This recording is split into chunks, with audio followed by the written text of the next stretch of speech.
Vamos a grabar. Ya, estamos grabando entonces.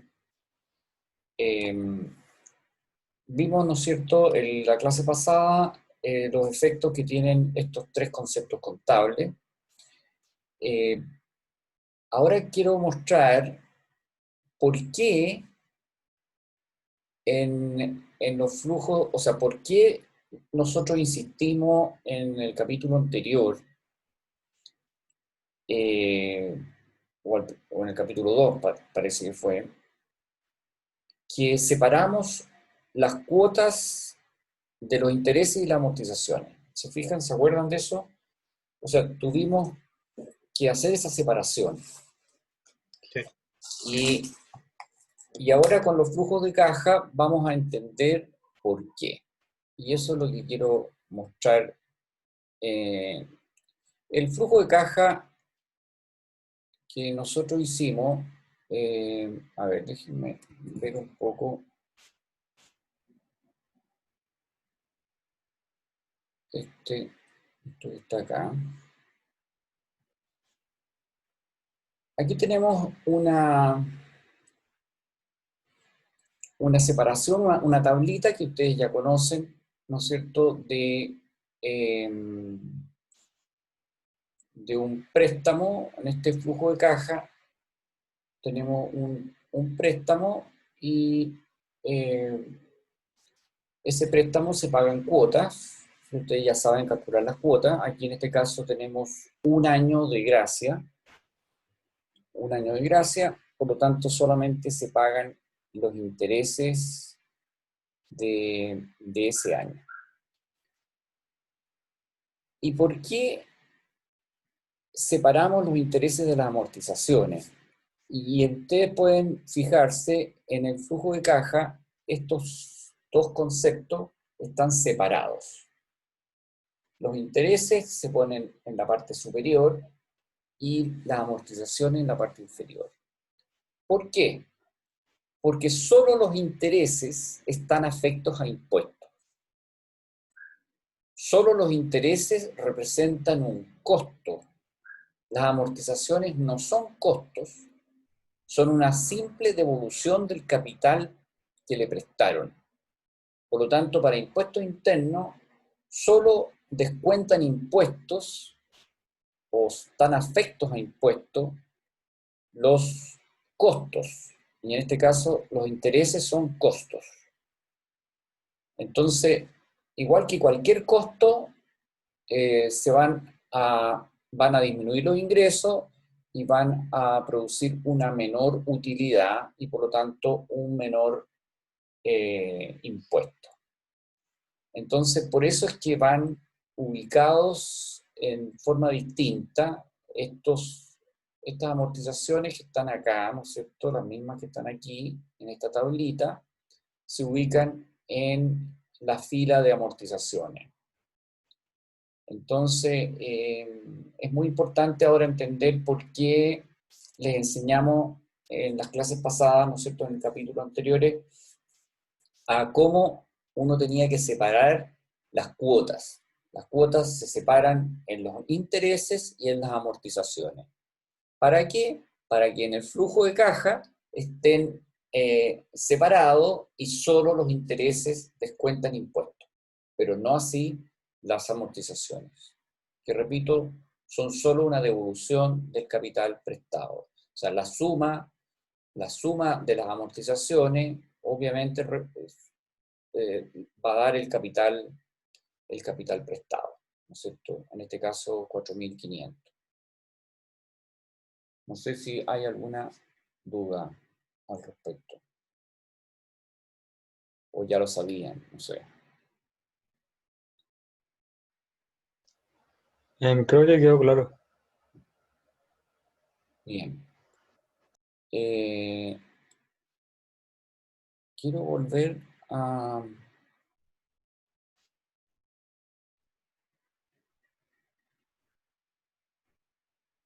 Estos son los antecedentes. Esta tablita de flujo de caja que yo les he estado mostrando eh,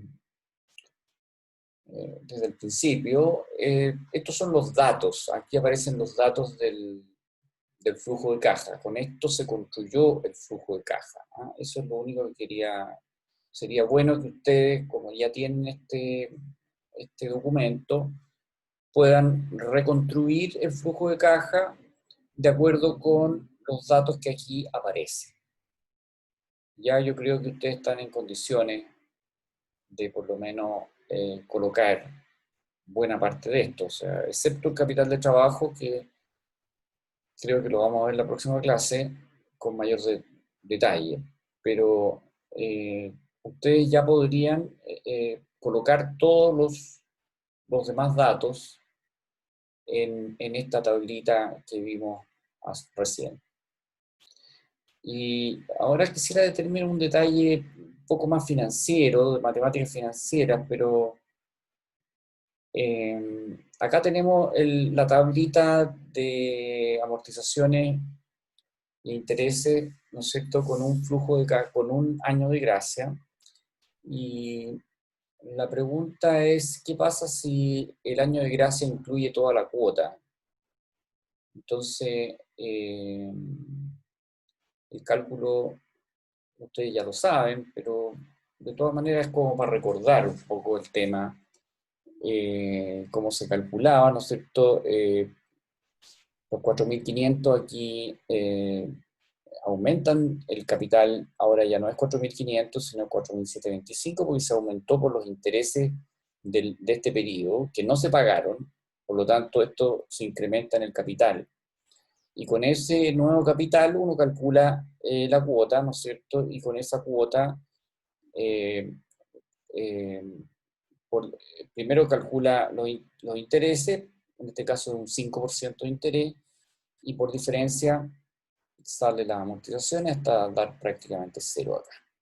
La pregunta que quería que me contestaran es, si alguien le ofrece un año de gracia con toda la cuota o un año de gracia habitual, normal, que es pagando los intereses,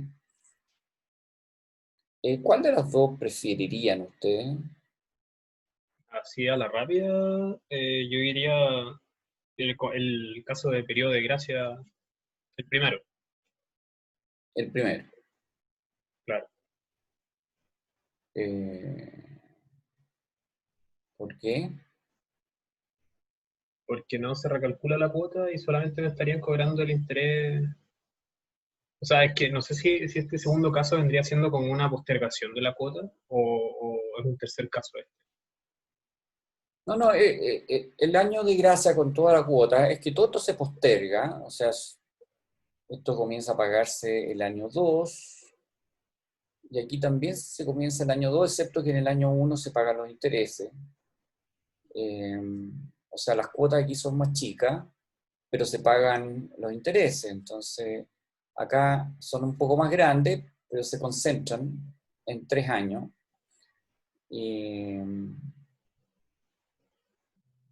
entonces uno podría, para efectos de comparar, uno podría, así en forma muy simple, sumar, sumar los intereses pagados en un caso y en otro, o el valor de la cuota, y alguien podría pensar, bueno, me conviene más lo que dijiste tú, ¿no es cierto? Me conviene más el primer caso porque pago, eh, a ver, ¿por qué sería? Porque si yo sumo todas las cuotas me da 5.182 y aquí si yo sumo todas las cuotas me da 5.205. O sea, alguien podría pensar, bueno, me conviene más el primer caso porque estoy pagando un poco menos. Eh, es lo que en el, es lo que estos valores que están acá se denominan el costo total del crédito Pero ahora igual o el con costo este del crédito. nuevo, con ¿Mm? este nuevo antecedente de que la amortización va abajo del flujo de caja y los intereses llevan arriba, me imagino que es igual hace diferencia ahora, porque hay una diferencia súper grande entre los intereses que se pagan. Entonces ahora no sé qué decisión tomaría, la verdad. Claro, no. Por eso yo se los puse, porque creo que podría ser difícil. eh, O sea, me parece un poco erróneo ver el valor total. Creo que habría que empezar a ver como las amortizaciones y los intereses por separado.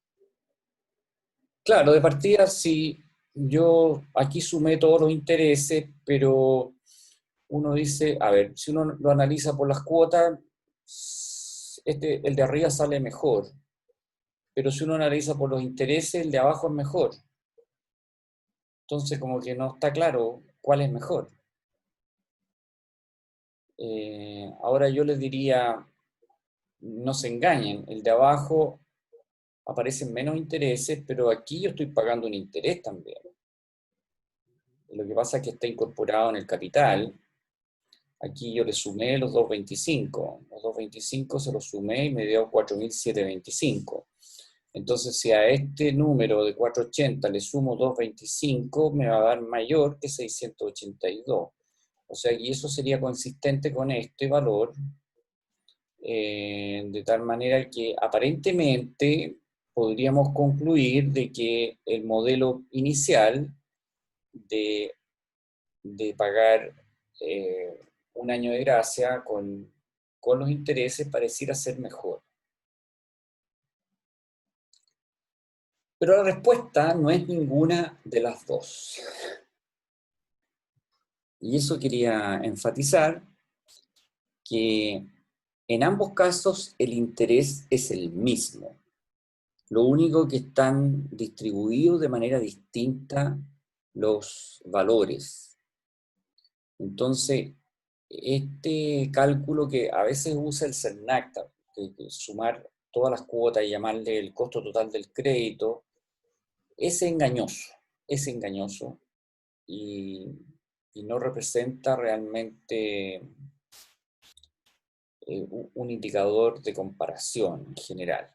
Puede darse, pero no siempre se da, porque de partida estoy haciendo caso omiso a la parte financiera, estoy sumando aritméticamente valores que están en distintos periodos del tiempo, o sea que ya no debiera hacerlo. Lo que, la respuesta correcta de cuál conviene más, o sea, desde el punto de vista financiero, ambos son exactamente iguales. ¿Por qué? Porque la tasa implícita del crédito en los dos casos es el 5%. Ese es el dato inicial del enunciado. El enunciado dice, el, Wow. el préstamo de 3 cuotas iguales con un año de gracia con un 5% anual de interés. ¿Ya? Entonces, la tasa de interés es el indicador más importante para poder comparar créditos. Así, así también, si ustedes se acuerdan de la pregunta 3 del control, había que comparar simplemente la tasa de interés. Entonces, en estos dos casos, la tasa de interés es la misma. Entonces, por ese lado, no corresponde compararlo. Eh, la conveniencia de ambos va a depender de lo, va a depender del sujeto del crédito, va a depender de la situación personal o particular del crédito. No tiene mucho que ver con una comparación financiera. Si lo comparamos financieramente, ambas modalidades son iguales. Pero, por ejemplo, en el caso del crédito con aval del Estado, que ustedes seguramente conocen o son usuarios de él, es una herramienta financiera que puede ser conveniente cuando por un periodo de tiempo importante, en este caso 5 años, 6 años, lo que dure la carrera, yo no tengo el dinero para poder pagar las cuotas. Por lo tanto, yo estoy pidiendo una gracia de que me eximan del pago de la cuota durante ese periodo.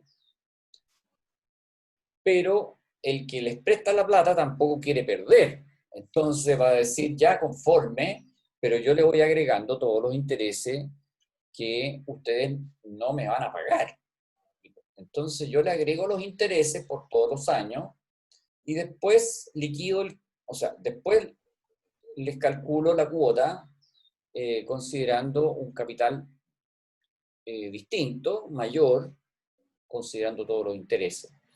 Entonces, ambas partes ganan acá, ¿ya? No, eso es importante. Obviamente que el interés es muy bajo y puede estar subsidiado por el Estado, eso está bien. Pero el que les presta, que también tiene que conseguirse ese dinero, y ese dinero le va a costar dinero, a su vez, eh, entonces el mecanismo puede ser conveniente cuando uno no tiene el dinero o no puede pagar, y sí lo puede pagar después. Entonces la postergación es algo que a uno le favorece porque está haciendo una inversión al trabajar, al estudiar. Está haciendo una inversión y cuando ya logre trabajar puede devolver ese dinero. Entonces, ¿es conveniente? Sí, pero si uno compara desde el punto de vista financiero, es igual, ¿ya? Entonces, Pero sigo con la duda, el flujo de caja sería distinto en ambos casos, ¿no? O sea, no, no el total, pero me refiero a la que va al medio, como ese que dice flujo de operación, igual arrojaría otros números, ¿o no? a ver, no te entiendo. ¿Cuál flujo? ¿Puede bajar en la tablita o subir como la tablita que tenía de flujo de caja? Ah,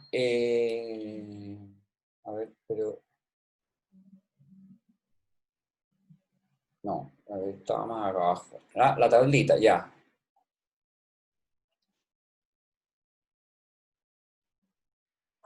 Ah, esto.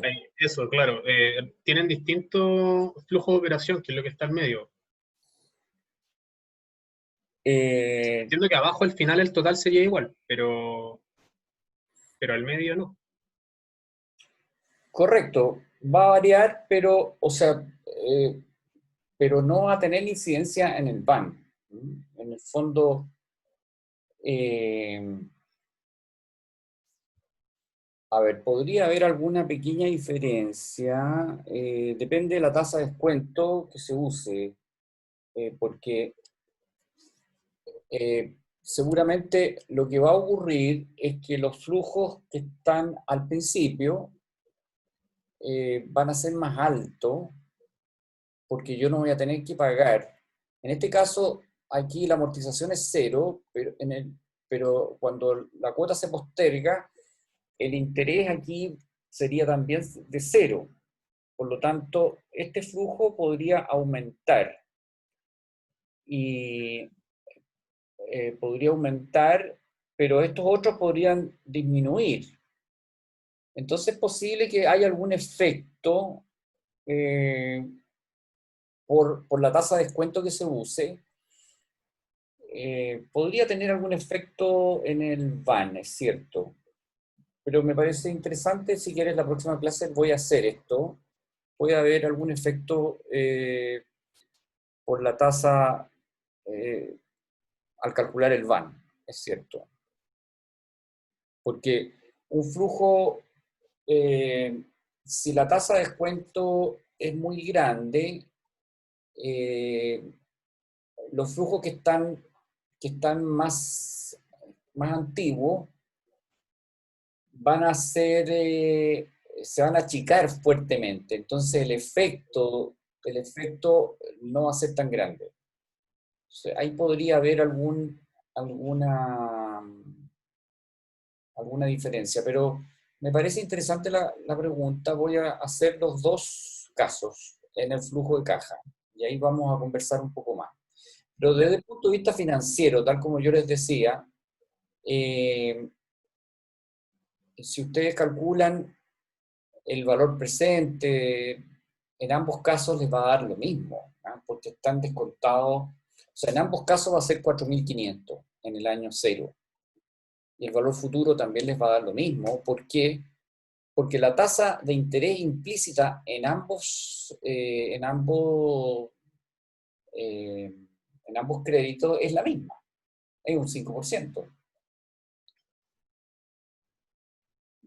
Pero la distribución puede ser importante para el inversionista. Puede ser que le convenga no pagar nada en este primer año, porque a lo mejor es un año muy complicado desde el punto de vista del flujo de caja y no tiene mucho dinero para poder financiar ese préstamo.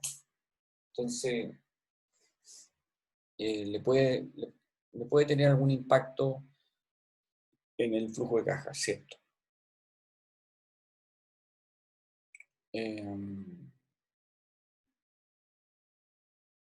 Bueno, eso quería conversar un poco.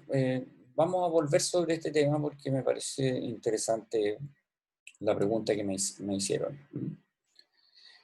Pero entonces está claro la razón de por qué separamos estos dos conceptos, intereses y amortizaciones.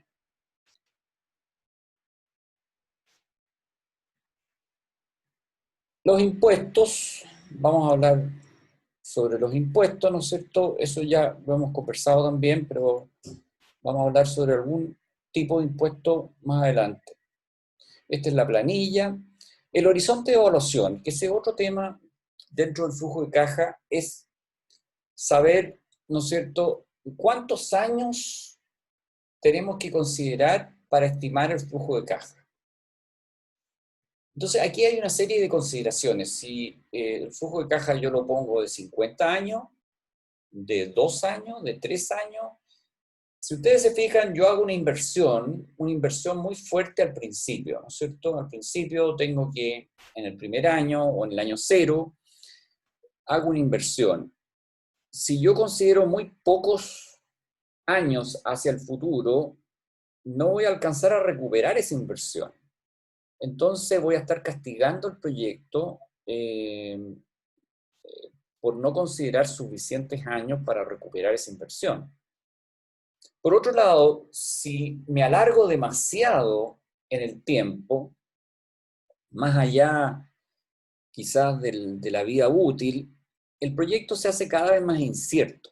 No sabemos qué es lo que va a pasar en el futuro, y menos aún si ese futuro está muy lejano. No sabemos cuáles van a ser las consideraciones económicas de mercado. Nosotros hicimos un análisis estratégico, les enseñamos a hacer un análisis estratégico o hacer un estudio de mercado respecto de las variables que nosotros conocemos actualmente y que podemos hacer una pequeña estimación en los próximos años. Pero si esa estimación es muy larga, las condiciones del mercado pueden cambiar. Entonces, un mercado que parecía muy oligopolio, por ejemplo, pero si hay barreras de entrada muy bajas, ese mercado oligopólico se puede convertir en un mercado de competencia monopolística, un mercado un poco más competitivo. Entonces, esto va a cambiar. O si el, el negocio en que yo estoy es muy tecnológico y es posible que irrumpan en el mercado productos innovadores que me pueden desafiar mi proyecto. Entonces el proyecto se puede hacer muy malo si irrumpen productos muy innovadores. Entonces, y eso es porque estoy estimando mucho tiempo hacia adelante. Entonces, la decisión de poner el horizonte de evaluación no parece tan sencilla, ¿eh? Para no quedar ni muy corto ni demasiado largo. Eh, y es lo que...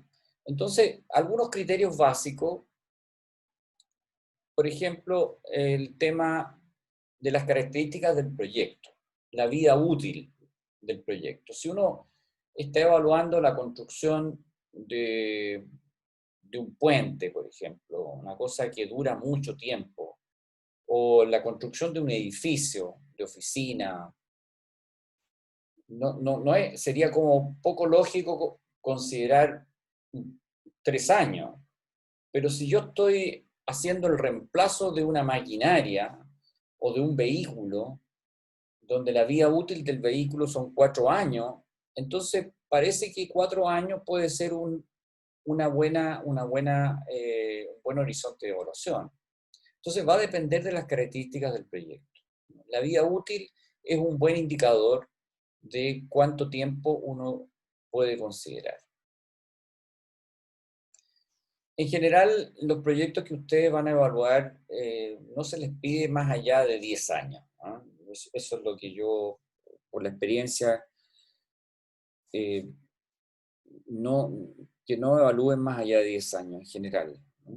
Pueden ser menos, 5. Yo creo que el promedio debe estar en 5 años. Pero cualquier duda que ustedes tengan al respecto, bueno, consulten. ¿No? ¿Cuántos años es conveniente considerarlo? Piensen ustedes que si yo tengo puros flujos positivos hacia el final, en la medida que considero más flujo, el proyecto se hace cada vez mejor. A veces también depende de la situación de los dueños del proyecto, si uno quiere replantear el proyecto o quiere dedicarse a otra cosa, quiere dejar el proyecto. Uno puede decir, yo quiero estar en este proyecto durante un cierto tiempo, pero después ya lo quiero liquidar, porque me voy a jubilar, porque, en fin, pueden pasar distintas condiciones, ¿ya? Que son propias del mismo proyecto. Condiciones externas, condiciones internas, y como les decía, y otro efecto también, aparte yo les decía que mientras más lejos en el tiempo, hay mayor incertidumbre. Pero hay otra condición más, que es más matemática. Cuando yo calculo el VAN de un flujo que está en el año 20, tengo que dividir la tasa, para calcular el VAN, tengo que hacer 1 más R elevado a 20. Entonces, la incidencia que tiene ese flujo de caja del año 20 en el valor presente puede ser muy baja, porque va a estar dividido por un término que es muy grande. Entonces, por eso quizás no vale mucho la pena, o uno podría hasta despreciar esos flujos que están muy lejos en el tiempo, porque si la tasa de descuento es más o menos alta, por ejemplo, un 20%, entonces 1 más R elevado a 20, o sea, sería 1,2 elevado a 20, o sea, es un valor, es un valor más o menos grande que si quieren lo calculo, 1,2 elevado a 20, por ejemplo, ya me da un número 38, o sea, tengo que dividir por 38 ese flujo. Entonces, es otra razón para considerar tiempos menores, ¿no? Salvo, por supuesto, que la vida útil del proyecto sea mucho más larga. Por eso les dije el caso de un puente, de un edificio, eso. Y junto con este tema, no sé si hay alguna duda al respecto en el horizonte de evaluación. ¿No? Ya. Ahora, un tema que a veces se olvida en los flujos de caja tiene que ver con el valor económico de la inversión. O sea, uno dice, el proyecto dura hasta el 5.º año. Entonces, si el proyecto termina en el año 5.º, en teoría, termina el año 5.º, yo tengo que considerar que yo tengo que liquidar el proyecto. Se termina el proyecto. Entonces, todos los activos que yo tengo, incluyendo el capital de trabajo, ya vamos a ver de qué se trata, tengo que venderlo. Tengo que tratar de liquidar esto, hacerlo líquido en el fondo, Y eso va a ser un ingreso para el proyecto. Entonces, si uno no considera esto, o sea, corta el proyecto, que lo he visto muchas veces en las tesis de los alumnos, en que no consideran el valor residual del proyecto, entonces están menospreciando el proyecto, el proyecto va a salir más malo, porque no están considerando un ingreso importante, que es, ¿no es cierto?, la liquidación de este negocio. Otra alternativa es pensar que el proyecto continúa, pero para efectos de evaluación yo lo corto ahí.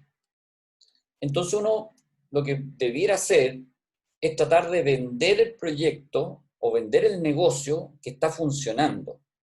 Entonces un negocio que está funcionando vale más que la liquidación de sus activos. O sea, si yo vendo el proyecto por parte, a un señor le vendo la maquinaria, a otro señor le vendo el terreno, y, en fin, o los vehículos, o sea, en el fondo vender por pedazo el proyecto, no es lo mismo que venderlo como negocio completo, que yo puedo vender incluso, puedo vender mis clientes. O sea, en el fondo es como traspasar el proyecto a otro dueño. Es distinto. Entonces, el valor del proyecto, en teoría, es el valor presente hasta ese momento de todos los flujos futuros. O sea, si yo decido liquidar el proyecto en el año 5, por ejemplo, y el proyecto yo estimo que puede durar hasta el infinito, o hasta el año 10, o hasta el año 20, yo tengo que tomar todos los flujos de caja desde el año 20 hasta el año 5 y calcular el valor presente al año 5, y ese sería el valor de liquidación del proyecto. Pero ahí estoy pensando que lo estoy vendiendo como un proyecto, como un negocio, mejor dicho, un negocio en funcionamiento, que probablemente va a ser mayor.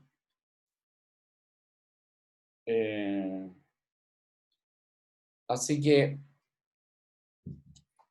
son dos maneras distintas de calcular el valor residual.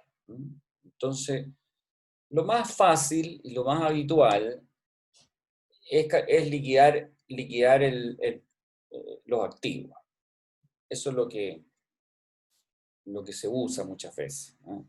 Porque estimar cuál es el valor del negocio que está funcionando es un poquito más difícil, porque uno tiene que estimar los flujos que están muy lejanos en el tiempo. Así que volvemos al mismo problema, digamos. Entonces, una manera más bien conservadora, diría yo, porque los valores pueden ser menores, es liquidar las inversiones al valor comercial de ese momento, considerando que puede haber una pérdida o ganancia de capital, por supuesto. Y por supuesto, la recuperación del capital de trabajo, que es otro tema que vamos a conversar. No sé si hay consulta. ¿Qué conviene al final? ¿Quedar con un valor residual grande o lo más chico posible? ¿O Eh, depende? yo creo que lo que más recomiendo, hay que ver caso a caso, pero quizás lo más fácil es estimar el valor de los activos en el año 5, considerando todos los desgastes que puede haber, ¿no es cierto?, porque ya está usado. ¿Cuál sería el valor comercial de un activo con el uso que ya tiene?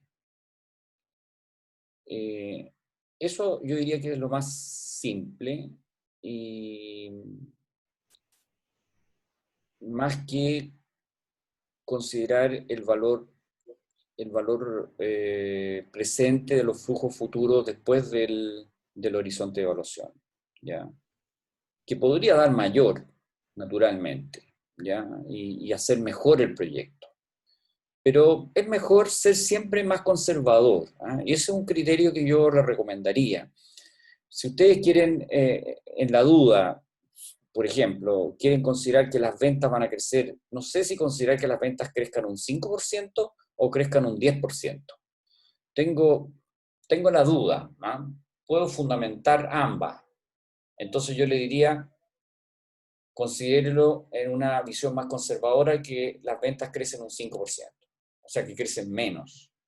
Porque si crecen menos y el proyecto aún así sale rentable, mejor aún si después crecen más, ¿ya? Pero siempre hay que actuar como si el proyecto no fuera tan bueno, porque al revés sí que es peligroso, ¿ya? Por ser demasiado optimista, pensamos que el proyecto es muy bueno, nos lanzamos a hacer el proyecto y resulta que después viene la realidad, y la realidad era mucho más malo, o sea, en el fondo estoy sobreestimando el proyecto. Entonces es mejor subestimarlo. Y eso es lo que yo digo, una actitud conservadora, subestimar el proyecto. Entonces, en conclusión, creo que lo mejor es estimar la liquidación de los activos al final del horizonte de evaluación como valor residual. Pero les doy las dos opciones, o sea, también existe la otra posibilidad, ¿ya? Eh, por ejemplo, una minera. Las mineras, por ejemplo, se usa eso, ¿no? El, el valor, el valor presente de los flujos futuros como valor residual, cuando uno quiere liquidar un negocio que está funcionando y que a lo mejor todavía tiene muchas reservas. Y ahí claramente, en el caso minero, el horizonte de evaluación tiene que ver con la vida útil de la mina, y la vida útil de la mina tiene que ver con las reservas que están ubicadas ya y que pueden durar 50 años. Pero para los efectos de evaluación yo puedo considerar 20 años en vez de 50 o 10 años.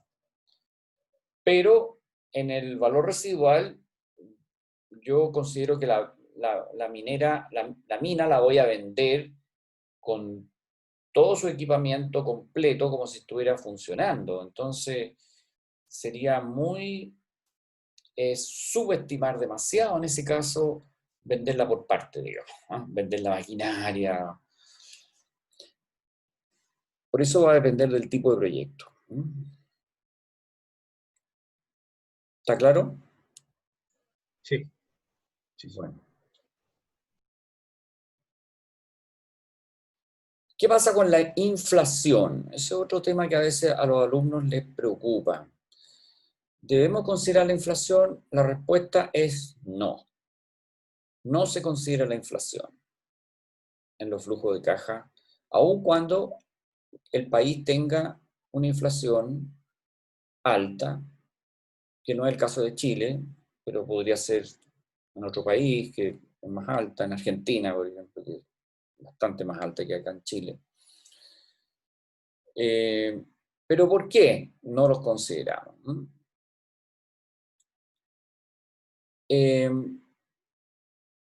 Primero, hay una razón más bien matemática. Cuando uno calcula, supongamos que yo considero, le aplico a cada uno de los ingresos, lo multiplico por el IPC y aumento los ingresos a lo largo del tiempo, también debiera aumentar los costos. Ojo con eso. Los precios de mis insumos también van a aumentar. Entonces, cosa que eventualmente puede que nos afecte. Ahí ustedes ya con eso se están dando cuenta de que al aumentar los ingresos y aumentar también los costos, puede que no tenga un efecto, como se sacan las diferencias, puede que no tenga un efecto importante en los flujos de caja. ¿Ya? Y por otro lado, cuando uno calcula el VAN, uno tiene que descontar también la inflación. O sea, le aumento los valores en un cierto porcentaje y después, junto con descontar la tasa de descuento, ¿no es cierto? Por eso se llama tasa de descuento, descontar el costo de oportunidad del capital, le tengo que descontar la inflación. Entonces, al final, voy a tener el mismo VAN. Eso por un tema más bien matemático, ¿ya? Y lo otro claro, toda la economía aumenta. O sea, lo que uno hace es calcular el flujo de caja con precios, con valores al día de hoy. Y todos los valores tienen el mismo poder adquisitivo porque están hechos en un solo momento del tiempo, que es en el año cero. Entonces, todos son comparables. Los valores son comparables porque el mismo peso que yo tengo ahora, el mismo peso en 5 años más, tiene el mismo valor. Ambos montos tienen el mismo valor al precio de hoy. Entonces, lo importante es que todo el flujo de caja tenga valores con el mismo poder adquisitivo. Y eso es lo relevante. Lo otro también es la única salvedad, como todos los precios aumentan de la misma manera, tanto los ingresos como los costos, eso es lo que supone el IPC. Pero a veces es posible que algún insumo eh, tenga un efecto muy superior al IPC. Entonces, esto es lo que se denomina cuando los precios relativos son muy grandes. Por ejemplo, sabemos que hubo, hubo una época en que el precio de los combustibles era muy alto, se disparó producto del cartel del petróleo, digamos, que subió fuertemente los precios por muy más allá del IPC, mucho más allá del IPC. Entonces ahí, en ese caso, muy puntual, podríamos considerar la inflación, pero solamente para ese producto, ¿ya? Pero en la práctica, nosotros no sabemos qué va a pasar en el futuro. Entonces tampoco sabemos si hay algún ítem que va a tener un cambio muy brusco en sus precios en el futuro. Por lo tanto, se conviene en que los flujos se van a tratar como si no existiera la inflación. Esa es la manera, con que se ha acordado tratar los flujos de caja. O sea, no tiene sentido, se puede usar cualquier moneda. Se puede usar el dólar, el peso, la UF, cualquier moneda, porque todas van a tener el mismo valor adquisitivo en el momento en que se hizo la evaluación. Así que eso es lo que yo quería decirles para los efectos del cálculo del flujo de caja, que no se preocupen por la inflación.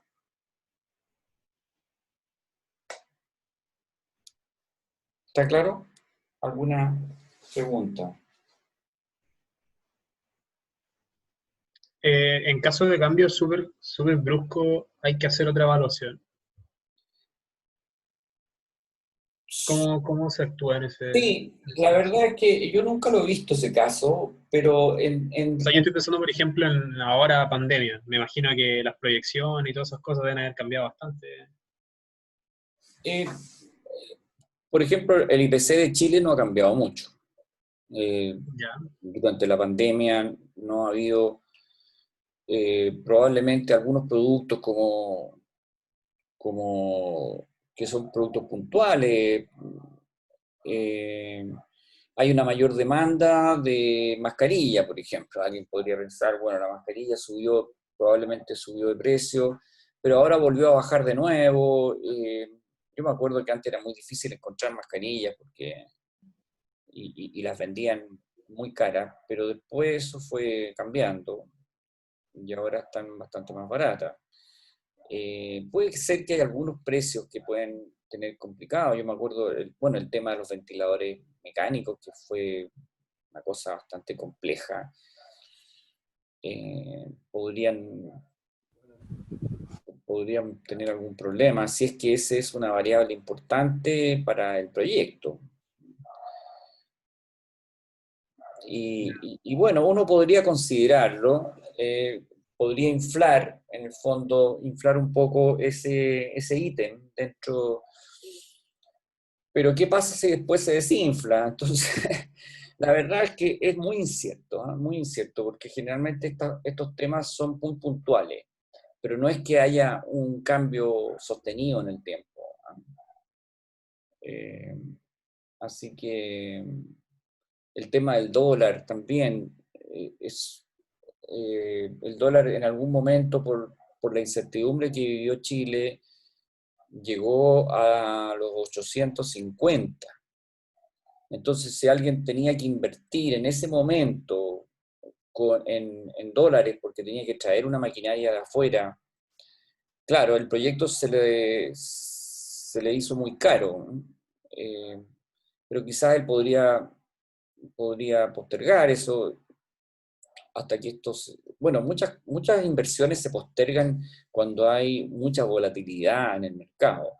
Ahora, por ejemplo, el dólar de nuevo bajó y está en 750, pero estuvo en 850. Yo me acuerdo que alcanzó valores muy fuertes y, y después se estabilizó, digamos. Lo que está pasando en Estados Unidos eh, también provoca fuertes cambios y volatilidades en el mercado. Eh, pero son situaciones que bastante puntuales. De repente, cuando ya el mercado los internaliza lo que va a pasar, sea bueno o sea malo, no importa, pero ya sabe lo que va a pasar, eso es mejor, porque ya no hay tanta incertidumbre. Si la incertidumbre es lo más complejo para los inversionistas, no saber qué es lo que va a pasar. Una vez que ya se sepa, ya se hacen los ajustes respectivos y listo.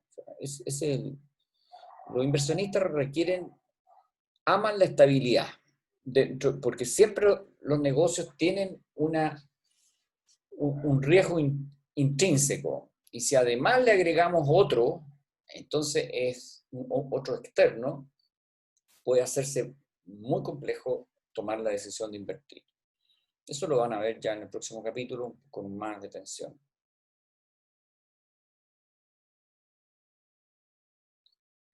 Bueno, para terminar, quiero solamente mencionar qué es lo que es el capital de trabajo.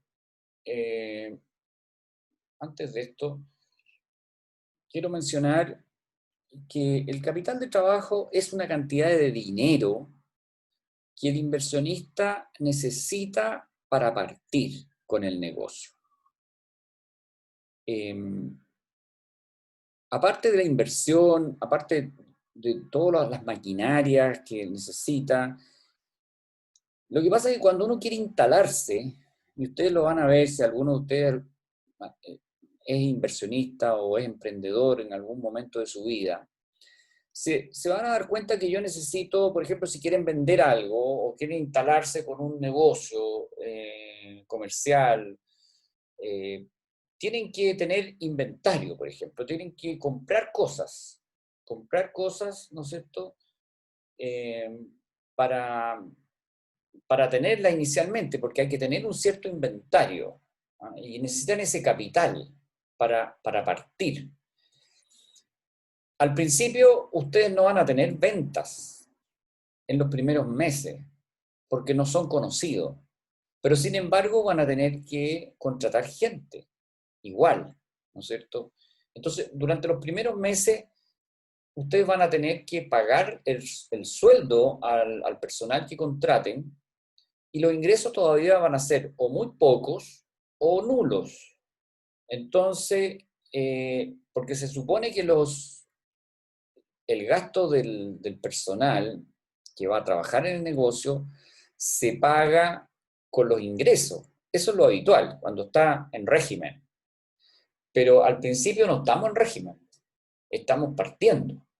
Entonces yo ahí necesito un cierto capital, ¿no es cierto?, para poder hacer frente a las obligaciones que tengo que tener. Y dentro de esas obligaciones está el pago del sueldo del personal. Otra cosa pasa cuando mis clientes no me pagan al contado. Si un cliente me paga a 30 días y yo tengo que pagarle al contado a mis proveedores, ¿de dónde saco ese dinero que tengo que pagarle al proveedor si todavía no recaudo los ingresos de mi cliente? Y es más, cuando yo quiero echar a andar el negocio, yo comprar, tengo que comprar los insumos. Si yo tengo un proceso de transformación, tengo que comprar insumos, eh, meterlo en la maquinaria, ¿no es cierto?, en la máquina para poder transformarlo en producto.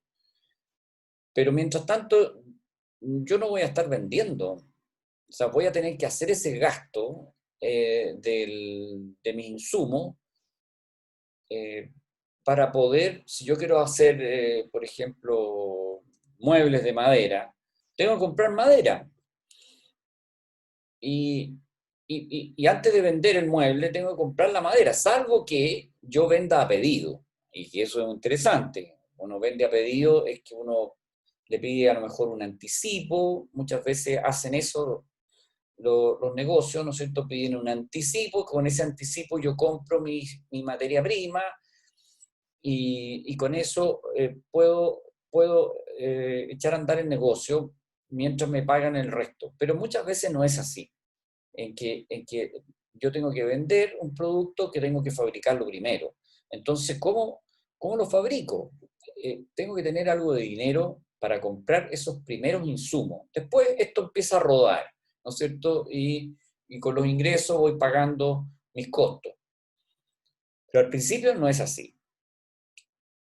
Sobre todo por el desfase que hay entre los ingresos y los costos. Por eso es que hoy día está muy preocupado el gobierno también en que las compras que hace el Estado se les pueda pagar a los proveedores eh, no más de 30 días. Eso es lo que se está tratando de hacer, digamos. En el caso del sector salud, eso va a ser más difícil, se le paga a veces a 180 días. Entonces, para el proveedor, eso es bastante complicado. Eh, Porque tiene que tener un aumento en el capital de trabajo para poder enfrentar esa, eh, el déficit, ¿no es cierto?, que se produce entre en recibir el ingreso por venta y pagar a los proveedores. ¿Mm? Y si los clientes no me pagan al contado, bueno, tengo que de alguna manera sobrevivir ese tiempo con dinero que proviene del capital de trabajo. No sé si se entendió un poco el concepto. ¿Ah? Y ese capital de trabajo se coloca igual que las inversiones. Es parte del dinero que yo debo tener como inversiones y después se recupera. Es dinero que está circulando y que se recupera al liquidar la empresa.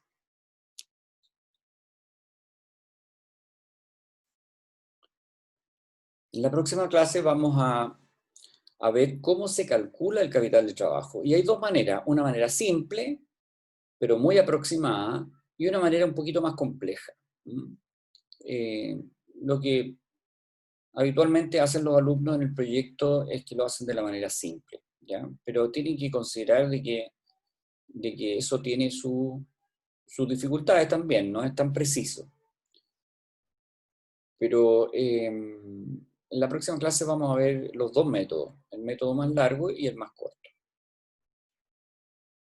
Pero quería saber si se pudo entender bien el concepto de capital de trabajo, que puede ser el dolor de cabeza de muchos pequeños, de muchas pequeñas empresas, de las pymes en general.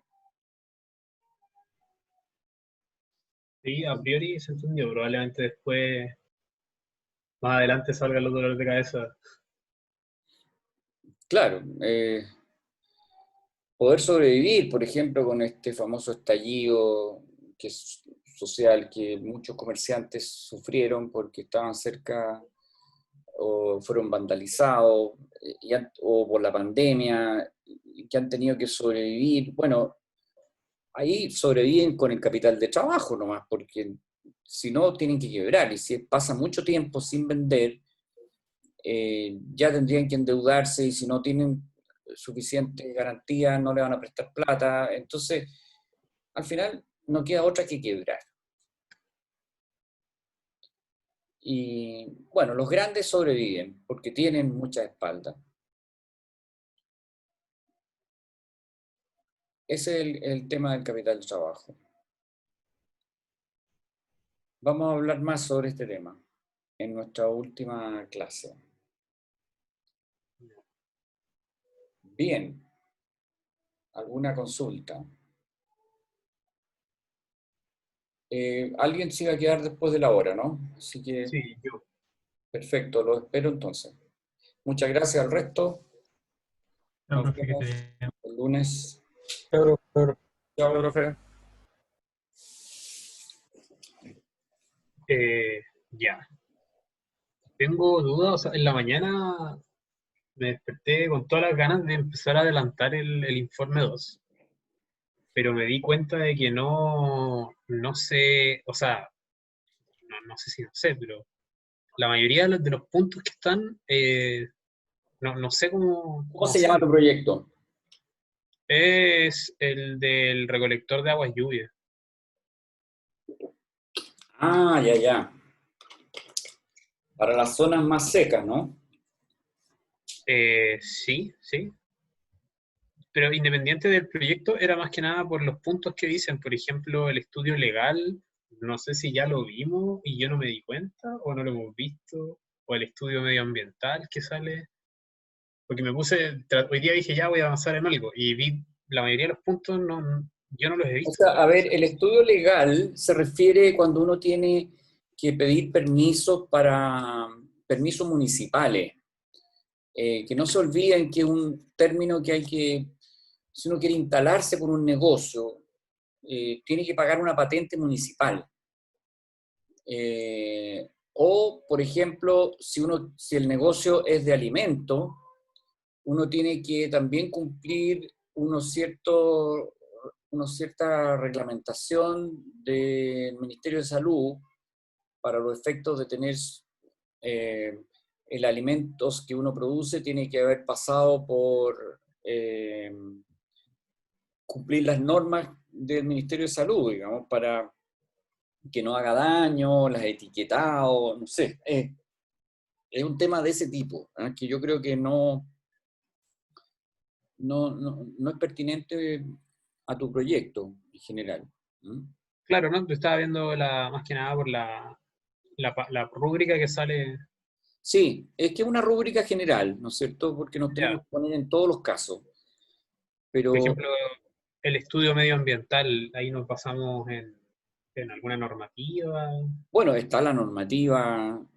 Normalmente, bueno, eso algo vimos, ¿no es cierto? Vimos que hay dos tipos. Una declaración de, de impacto ambiental, eh, y, y el estudio de impacto ambiental.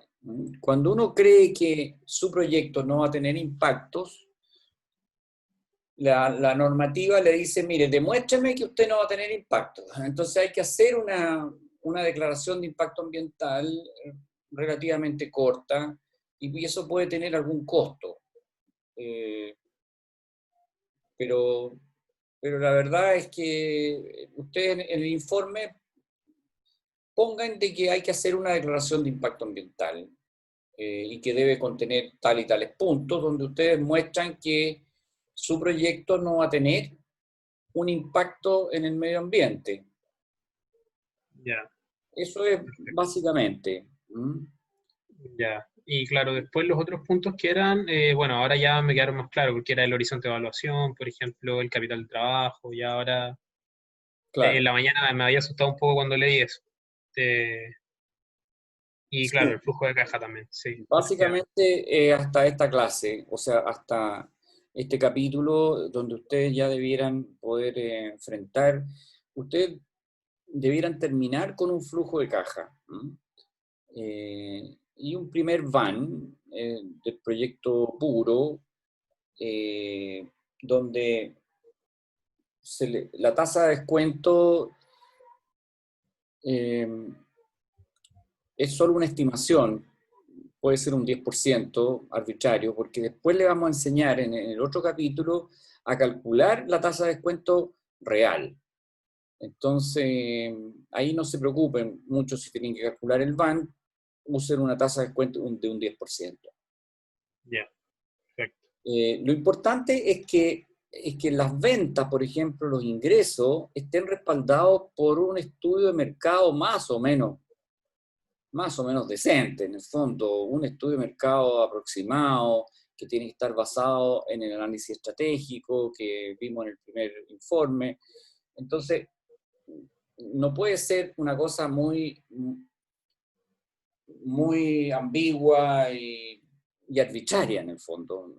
Lo que queremos es que esté más o menos fundamentado. O sea, no puede ser que alguien diga, no, yo voy a vender tanto. ¿Por qué? No sé, me tincó.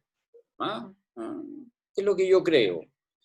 Por lo menos uno tiene que saber cuál es el tamaño del mercado, o sea, la competencia, con cuánto está vendiendo más o menos, tratar de estimar, ya sea por la demanda o por la oferta, el tamaño del mercado. Entonces uno dice, bueno, voy a tratar de absorber una parte de ese mercado. Eh, y a lo mejor puede hacer una proyección, una evolución de los ingresos. Puede que al principio venda menos, pero después ya me voy a estabilizar y voy a vender un poco más para tratar de que ser lo más realista posible. Ya, vale. Eso es un poco la idea, ¿no? del proyecto. Y con aspectos de formato, como el informe es autocontenido, todo este tema, por ejemplo, de los anexos y las referencias, igual los corro para el final y hago anexos tanto para el informe uno como para el informe 2 o parto el informe 2 después de los anexos y la referencia del informe uno. Eh, lo que corresponde a anexos, ya sea del informe uno o del informe 2 son anexos. Hay que dejarlo Ya, como al anexo. final. ¿Ya? Ya, Eh, perfecto.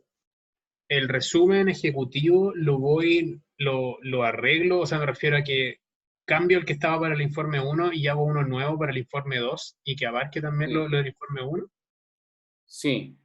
Ya, perfecto. No es como que tenga que haber dos informes, o sea, dos No, resúmenes. No, ya, resúmenes, no, por ya, ya, supuesto. perfecto. De hecho, yo no recomiendo hacer un resumen para el primer informe porque es más corto, no tiene mucho sentido. En realidad, yo, más que nada para el informe final, donde yo espero un resumen. Así que si quieren evitar eso, no importa. Ya, Me dicen vale. que me ponen una nota, no se puso el resumen porque el profesor dijo que no era necesario. Ya, entonces para que el ayudante no le vaya a bajar. Claro. Yo creo que no es necesario. Si el resumen es cuando uno tiene el proyecto completo. Ya, Y, perfecto. y en el fondo es para que alguien quiere leer rápido esto, pero no tiene sentido en los informes parciales. Ya, vale. Esas dudas tenía Ya, Javier, sobre el informe. Vale, muchas espero gracias, que te profe. vaya bien. Cualquier cosa estamos conversando. Vale, Chao. gracias. Igual.